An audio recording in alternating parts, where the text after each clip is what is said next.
Welcome to Heart of a Halfling, where we talk about Lord of the Rings and a little bit about D&D. So let's get to it.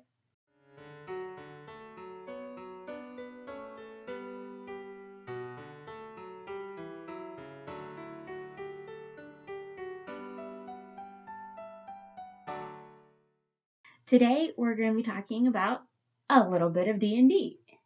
Hey. And this is my husband. We're going to talk a little bit about D&D today, and kind of D&D adjacent, would you say? I guess, yeah. Yeah, it's not Wizards of the Coast, but we've got this cool book. It's Neverland, and it's 5th edition compatible. Which is a very loose compatible. Yeah.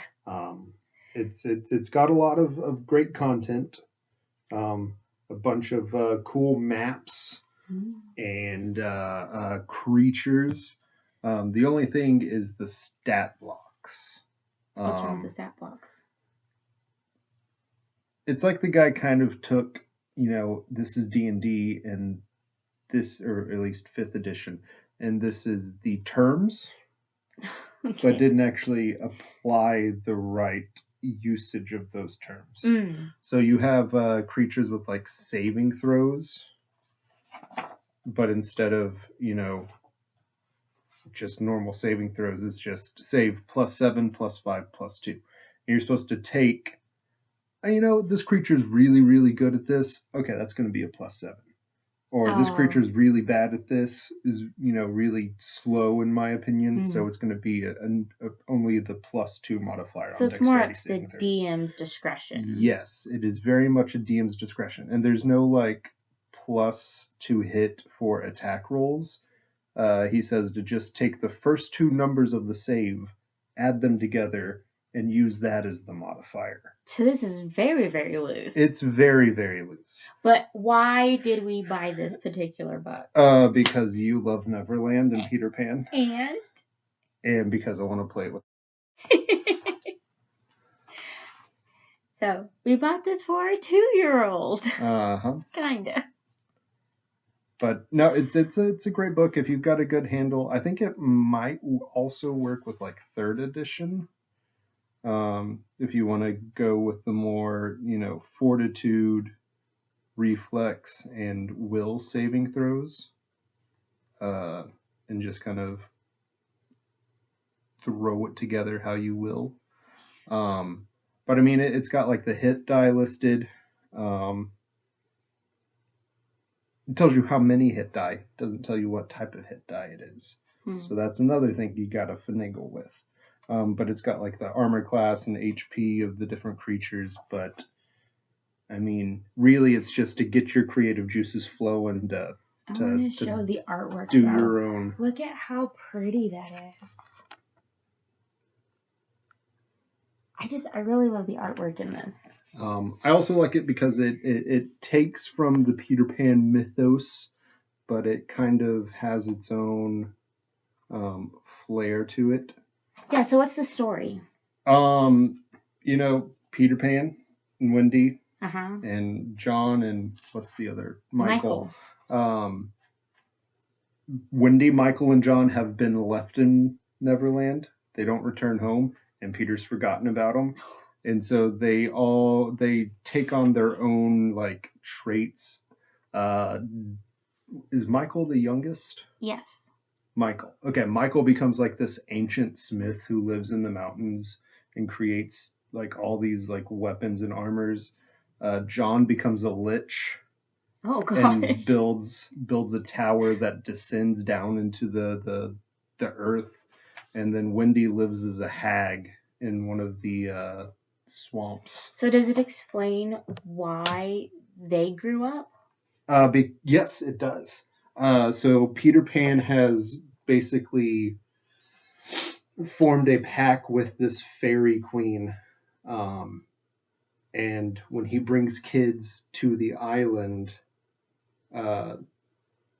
she chooses those that she wants and she takes them, and then she casts a spell of protection on the others and leaves them, and those are the Lost Boys.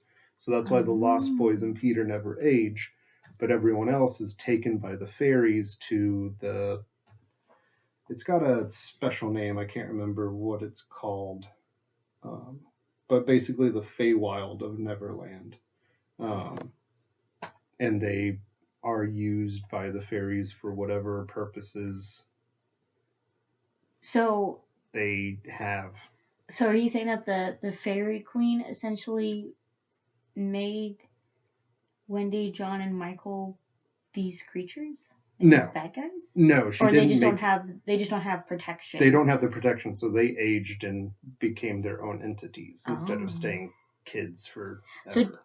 So does that mean like without the fairies' magic, you can age and die? Like you just grow a normal life? Yeah. Normal life? Kind of, yeah. So. Oh, but they're away from their families. Yep. That's really sad. So is Peter Pan a bad guy? He's more of like an enigmatic force that just kind of exists to do. He's just a thing. His main purpose is to bring kids back to Neverland for the Fairy Queen, and that's not really like he's unknowingly doing it because he's forgotten about the pact from way long ago. Okay, so in the book, it kind of makes it seem like Peter Pan is like 3 or 4 years old, and so he forgets things very easily. Is he about the same age here? Like, are we looking at a toddler in here? I don't think he's a toddler. He's not quite as old as the Disney animated movie has him. Yeah, because he's 10 more like 10 years old, yeah. But, I mean, I wouldn't say he's quite 3 or 4. From he's what it reads, he's probably about 5 or 6. Okay. Or 7. Wow, that's kind of sad. And then the pirates have basically become the Pirates of the Caribbean, where during the day there's, instead of skeletons at night, there's skeletons during the day and dead, but when night comes around, they come to life and they're able to do their bidding. Wow. Except for Captain Hook, he's got some sort of like special medallion that protects him, so he's able to move around during the day. But fancy. Okay, so then we have Captain Hook. We have Tinkerbell.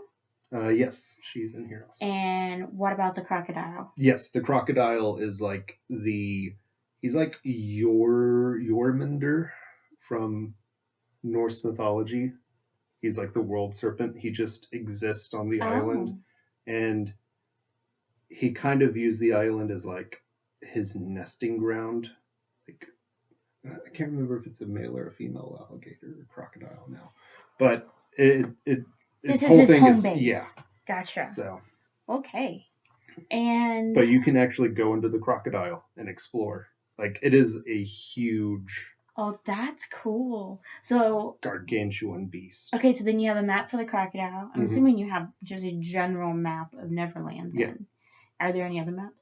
There's a map to the like, I forgot the name of the place, the Feywild part of Neverland. But that has its own rules on exploration. There are a ton of maps. Elfame. Elfame. Yeah. Elfame is the Feywild of Neverland. But it has its own rules of exploration. It's kind of like you never know where you're going to go.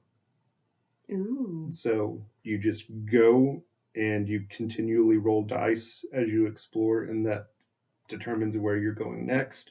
And the longer you stay, the more dice you roll, and it causes just like this whole chaotic. That's very chaotic. Yeah.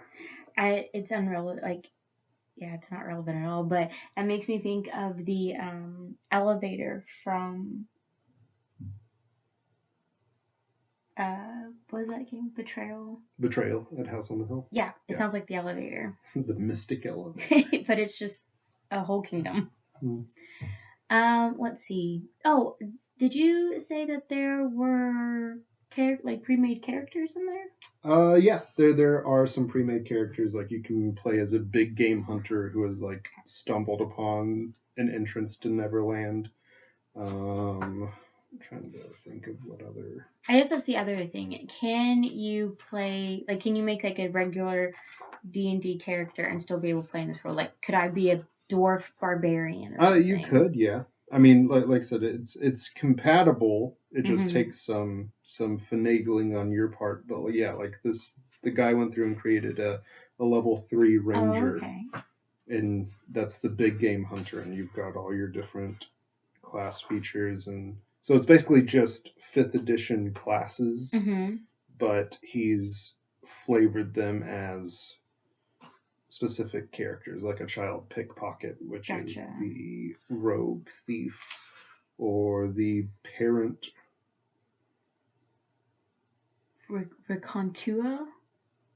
Racontua. Parent Racontua. I don't know what But that it's a means. bard for the College of Lore. So you're kind of like a studied teacher. Oh, you're kind of like an entertainer that goes to a.